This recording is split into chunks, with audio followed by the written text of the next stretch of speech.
5월 20일 법률방송 로투데이 시작하겠습니다. 직역 수호를 기치로 내걸고 지난 2월 출범한 제51대 변협 집행부의 광폭 행보가 법조계 안팎에서 관심과 논란을 동시에 받고 있습니다. 직역 수호 활동을 과감하게 실천하고 있다는 긍정적인 평가가 있는 반면 밥그릇 지키기라는 비판과 지나치게 전선을 넓히고 있다는 우려도 공존하고 있습니다.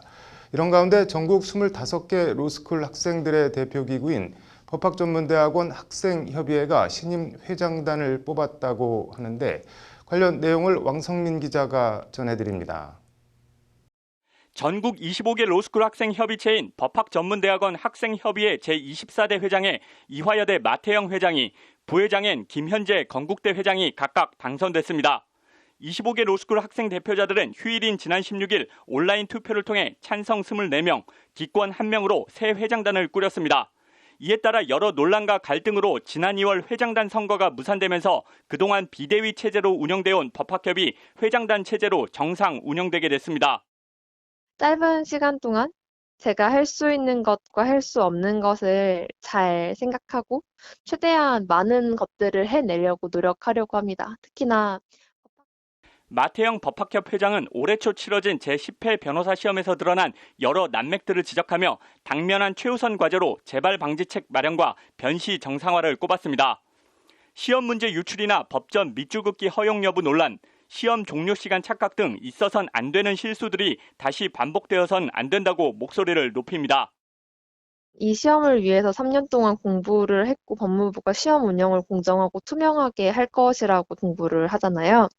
그랬을 때 다음번 이제 11회 시험에서는 동일한 상황이 다시는 일어나지 않기를 바라는 재발 방지 대책을 빠르게 법무부가 마태영 회장은 그러면서 코로나 상황에서의 학습권 보장, 로스쿨 제도 개선, 변호사 시험 합격률 등 주요 관심사에 대해 내부 의견 수렴과 합의를 거쳐 학생들의 목소리를 적극적으로 대변하겠다고 밝혔습니다. 이 모든 법학전문대학원 학생들의 권리를 대변하는 대표기구인 만큼 조금 더 능동적이고 조금 더 활동을 하는 모습들을 보여드려야 되지 않나 그런 생각을 하고 있습니다. 앞서 변시 합격률 관련 합격자 수 대폭 축소를 촉구하는 대한변협 서울변회와 축소 절대 불가, 합격자 수 확대를 주장하는 로스쿨 원우협의회는 제10회 변시 합격자 발표를 앞두고 정면 충돌한 바 있습니다. 합격자 발표 예정일인 지난달 21일 정부 과천 법무부 청사 앞에서 오전과 오후 맞불 시위를 벌인 겁니다. 그 결과 변호사 시험 합격자 대량 배출로 지난 10년간 변호사는 3배 이상 폭증하여 3만 명을 훌쩍 넘었다. 저희는 이번 제10회 변호사 시험에서 합격자 수를 대폭 늘리자는 변호사 시험 자격 시험을 촉구하는 법무부는 결국 전년 대비 62명가량 줄어든 1,706명의 합격자를 발표했지만 논란은 가라앉지 않고 있습니다. 합격자 수 대폭 축소를 요구해온 변협이 협회 연수 정상화를 명분으로 신규 변호사 연수를 200명밖에 받을 수 없다는 실력 행사에 나선 겁니다. 결국 법원, 검찰, 로펌 등 법률 사무 종사기관에서 연수 자리를 구하지 못한 약 300명가량의 제10회 변시 합격자들이 연수처를 찾지 못해 연수낭인 사태가 현실화됐습니다. 연수를 받지 못하면 변호사 개업도 못하게 되는 건데 법무부는 이에 연수 인원 제한을 즉각 폐기하라는 성명을 연이어 내는 등 변협을 압박하고 있습니다. 로스쿨 협의회도 국고 지원이 끊겨 연수 운영에 어려움을 겪고 있는 변협 입장을 이해한다면서도 재하 법조계의 중심인 변협이 대승적인 차원에서 연수를 받아주기 바란다는 성명을 내는 등 표현은 부드럽지만 강하게 변협을 압박하고 있습니다. 외관만 보면 변시 합격자 수나 연수 축소 관련 변호사 시험을 주관하는 법무부와 법조인 배출의 유일한 통로가 된 로스쿨 사이에서 변협이 고립되는 모양새입니다. 그럼에도 변협은 지난 17일 로스쿨 결혼 보충제 폐지 헌법소원 심판을 청구하는 등 법조계 이슈 관련한 전선을 오히려 더 확장하고 있습니다. 해묵었지만 반드시 풀어야 할 법조계의 여러 현안과 이슈에 대해 원칙적으로 대응하겠다는 것이 현 이종엽 협회장 변협 집행부의 확고한 자세입니다. 로스쿨의 정원을 편법적으로 늘려온 결혼보충제는 이제 헌법재판소에서 위헌임을 판단받아야 됩니다. 이것이 법률시장 정상화의 첫걸음이 될 것입니다. 지난 4일 이른바 로톡 금지법으로 통하는 변호사 광고 규정을 전면 개정한 것도 이런 차원입니다. 개정 광고 규정은 변호사법 위반 소지가 있는 법률 플랫폼에 대한 회원들의 참여와 협조를 금지하는 조항을 명문화하고 있는데 사설 불법 플랫폼 철폐는 이종엽 변협회장의 주요 선거 공약 가운데 하나였습니다. 이 부분은 사실 법률 상담이나 네. 변호사 소개, 알선 등을 금지하는 네. 그 변호사법 현행법에 네. 정면으로 위배되는 부분이 분명히 있습니다. 네. 이 부분을 반드시 짚어서 문제를 해결해야 합니다. 개정 광고 규정은 3개월의 유예 기간을 거쳐 오는 8월 5일 전면적으로 시행될 예정인데 이렇게 되면 변호사들은 로톡을 탈퇴하든가 징계 위험 등을 감수하고 계속 회원으로 남든가 양자택일을 해야 합니다. 로톡은 국민 편익을 강조하며 소송도 불사하겠다는 강경한 입장으로 알려졌는데 플랫폼 화약고가 터지는 건 시간 문제라는 관측이 나오는 이유입니다. 이 같은 제51대 변협 집행부의 광폭 행보를 두고 이전 집행부가 신용만 하고 손대지 못했던 법조계의 고질적 문제 해결에 적극 나서고 있다는 긍정과 찬사가 있습니다. 반면 우선순위를 두지 않고 밀린 숙제하듯 너무 동시다발적으로 서둘러 일을 진행하면서 고립을 자초하며 문제 해결을 어렵게 만들고 있다는 우려와 비판도 상존합니다. 변시 합격자 수와 연수생 축소를 둘러싼 힘겨루기, 로스쿨 결혼보충제 폐지 헌법소원, 여기에 로톡 같은 법률 플랫폼 문제까지 전선이 여기저기 확장하고 있는 가운데 하나하나 만만치 않은 과제들에 이종엽 변협회장 집행부가 어떻게 대응해 나갈지 주목됩니다. 법률방송 왕성민입니다. 네, 일상생활에서 부딪힐 수 있는 법률 문제를 법제처 생활법령 정보와 함께 알아보는 알쏭달쏭 솔로몬의 판결. 오늘은 아스팔트 포장 철거 얘기 해보겠습니다. 박아름 기자 나와 있습니다. 박 기자, 오늘은 어떤 상황인가요? 네, 그 MH라는 회사는 네. 공장을 신축하면서 네. 옆에 있는 밭을 공장 진출입로로 사용하기 위해 네. 밭 주인인 남인지의 허락을 받고 네. 밭 위에 가볍게 아스팔트 포장을 하기 시작했습니다. 네. 그 후 남인지는 밭을 이지성에게 팔았고 네. 이지성은 또 신재철에게 밭을 되팔았습니다. 네. 이 과정에 그 아스팔트 포장은 끝이 난 상태인데 네. 밭을 산 신재철이 네. 아스팔트 포장 때문에 밭을 온전하게 사용하기 어렵다면서 MH 회사에 아스팔트 포장을 철거해달라고 요청한 상황입니다. 네. 이 경우 회사 측에서 아스팔트를 뜯고 그 원상복구를 시켜줘야 하는지가 쟁점입니다. 양측 입장은 어떻게 되나요? 먼저 새 땅 주인 입장부터 볼까요? 네, 그 땅 주인은 네. 새로 산 내 밭 위에 네. 그 아스팔트 포장이 되어 있어서 네. 농사를 지을 수 없다. 네. 아스팔트 포장만 걷어내면 밭을 사용할 수 있으니 네. 당장 아스팔트 포장을 철거해달라는 입장입니다. 네. 한마디로 내 땅인데 네. 내가 필요한 용도대로 내 마음대로 사용할 수 없으니 네. 아스팔트를 철거해 줘야 한다고 회사를 상대로 소송을 제기했습니다. 회사 측 입장은 어떻게 되나요? 회사 측은 먼저 우리는 네. 원주인인 네. 남인지의 허락을 받고 아스팔트 포장을 했다. 네. 그리고 밭의 주인인 이지성으로 바뀌었을 네. 때도 아스팔트 포장 중이었는데 네. 이지성도 아무런 이야기를 하지 않았다는 점을 강조했습니다. 네. 매입 당시에 네. 밭에 아스팔트가 있는 걸 모르는 상태도 아니었던 만큼 새 주인인 신재철도 묵시적으로 해당 부분을 네. 아스팔트 도로로 이용하는데 동의한 걸로 봐야 한다. 철거할 수 없다는 입장입니다. 네.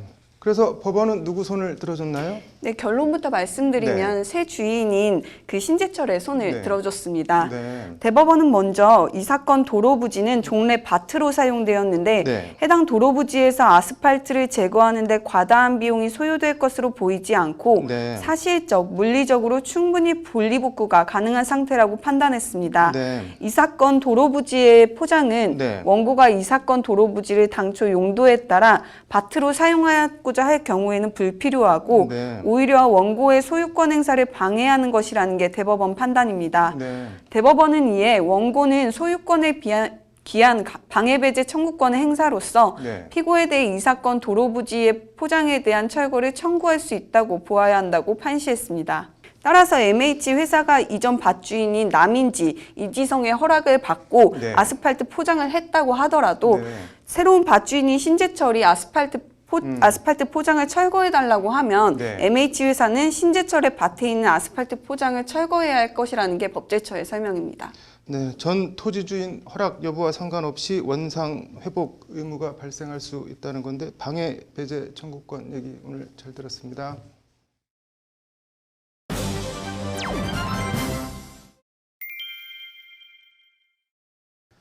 삼성그룹 불법 합병 논란 관련 부정거래와 시세 조정, 업무상 배임 등 혐의로 기소된 이재용 삼성전자 부회장 3차 공판에서 이른바 프로젝트 G 보고서 작성자가 증인으로 나왔습니다.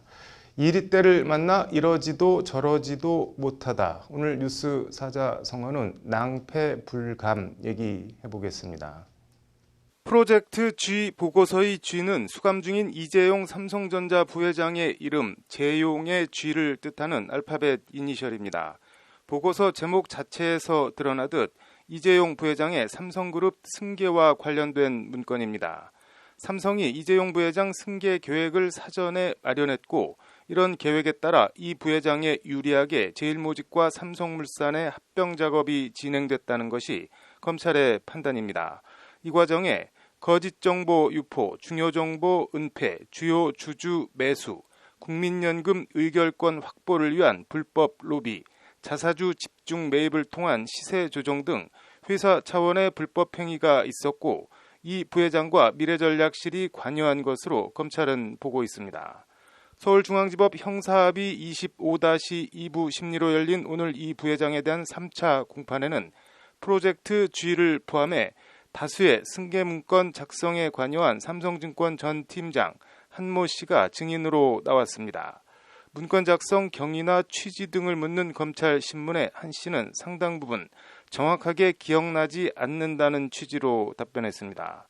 먼저 2014년 7월 작성한 그룹 지배구조 이슈 문건 관련 검찰이 고 이건희 회장이 같은 해 5월 쓰러진 것을 고려해 2012년 작성했던 프로젝트 G를 업데이트한 것이 맞나라고 묻자 한 씨는 정확한 상황을 기억하지 못한다면서도 요청에 따라 문건을 작성했던 것 같다고 답변했습니다. 검찰은 이에 요청에 따라 문건을 작성했다고 대답했는데 요청은 미래전략실이 했다는 뜻인가 라고 재차 묻자 한 씨는 다시 정확히 기억하기 어렵지만 이라고 자락을 깔면서 이런 것을 검토할 때는 미전실과 대응했다고 답변했습니다. 검찰은 한 씨가 일단 잘 기억나지 않지만 이라는 식으로 모호한 태도를 취하자 본인이 했던 업무이고 경험한 일인데 기억할 수 있는 부분까지도 잘 모른다는 취지로 얘기한다며 잘 기억해서 답변하라고 압박했습니다.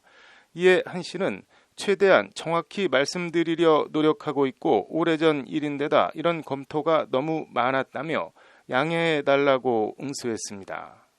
한 씨는 그러면서 프로젝트 G 보고서에 삼성전자의 지주사 전환 완료 일정까지 정했다. 법정 상속과 금산분리 규제에 선제 대응하기 위해 지주사 전환을 계획했던 것 아닌가라는 검찰 신문에는 그런 기억을 갖고 있지 않은 것 같다고 답변했습니다. 기억난다, 안 난다도 아니고 그런 기억을 갖고 있지 않은 것 같다는 답변. 검찰 신문에 대한 한 씨의 답변을 접하니 웬만한 정치인 찜쪄먹는 노회함 같은 것이 느껴지기도 합니다. 흔히 낭패를 보다, 낭패를 만나다는 말을 씁니다. 여기서 낭과 패는 모두 이리를 뜻하는 한자어로 이리때를 만나 이러지도 저러지도 못하는 난감한 상황을 말합니다. 3세기 중후반 서진 시기 이밀이 쓴 진정표라는 글에 이 낭패 표현이 나옵니다. 어려서 부모를 여의고 할머니 슬하에서 자란 이밀은 촉한의 관리가 되었는데 촉한이 멸망한 뒤 진무제 사마염이 이밀을 태자 세마로 임명하려 하였으나 아흔 넘은 조모를 봉양해야 한다고 벼슬을 사양하며 올린 글이 진정표입니다. 조정에 나아가는 뜻을 밝히는 글 가운데 삼국지 제갈량의 출사표를 제일로 친다면 벼슬에 나가지 않는 뜻을 밝히는 글 가운데엔 이밀의 진정표를 제일로 칠 정도로 명문입니다. 신밀은 금년 44시고 조모 유씨는 96이옵니다. 이는 신이 폐하께 충성을 다할 날은 길고 조모를 봉양할 날은 짧은 것입니다. 구구절절 늙은 조모에 대한 애틋한 효심을 나타낸 이밀은 신지진퇴, 실위 낭패, 신이 조정에 나아가야 하는지 물러나야 하는지 실로 처한 처지가 낭패이옵니다 라고 읍소합니다. 여기서 나온 사자성어가 나아가지도 물러나지도 이러지도 저러지도 못하는 난감한 처지나 상황에 처했음을 뜻하는 낭패불감입니다. 다시 이재용 부회장 재판 얘기로 돌아오면 한모 씨라는 삼성증권 전 팀장 입장에선 비록 지금 삼성을 그만둔 상태라 해도 여러 면들을 감안하면 이게 이거다 저게 저거다라고 속 시원하게 말할 처지가 못 될 거라 생각됩니다. 승계 관련 보고서를 쓴 일은 있고 검찰은 추궁하고 이것저것 뒷일을 생각하면 액면 그대로 말하기는 어렵고 그래서 그런 기억을 갖고 있지 않은 것 같다는 애매하고도 모호한 답변을 할 수밖에 없는 낭패불감의 처지라 이해됩니다.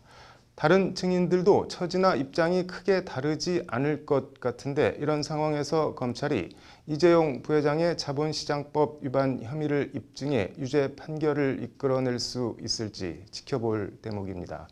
더불어 이 재판과는 별개로 이미 국정농단 뇌물 사건으로 징역 2년 6개월을 확정받고 복역 중인 이 부회장 사면에 대한 얘기가 여기저기서 솔솔 풍겨 나오는데 원칙과 실리 사이 사면권을 쥐고 있는 대통령이 나아갈지 말지, 사면을 내릴지 말지, 어떤 결정을 내릴지도 지켜볼 대목 아닌가 합니다. 뉴스 사자성어였습니다. 네, 이어서 법조계 소식 전해드리겠습니다. 소액 사건 심판은 원심이 법리를 잘못 적용했다는 이유로 상고할 수 없다는 대법원 판결이 나왔습니다. 대법원은 50만 원 손해배상 판결 상고심에서 이같이 판결했습니다. 진료비를 환불받기 위해 의사가 진료 도중 성추행을 했다고 무고를 한 30대 여성이 1심에서 징역 6개월 실형을 선고받았습니다. MBC가 동료 블랙리스트를 작성한 영상 기자를 해고한 데 대해 적법한 해고라고 대법원이 최종 판결했습니다. 죽었으면 좋겠다며 남편 칫솔에 곰팡이 제거제 등을 뿌린 40대 아내에 대해 검찰이 징역 3년을 구형했습니다. 이 아내는 위장 통증을 느낀 남편이 설치한 몰래카메라에 덜미를 잡혔습니다. 5월 20일 법률방송 로투데이 마치겠습니다. 시청해주셔서 감사합니다.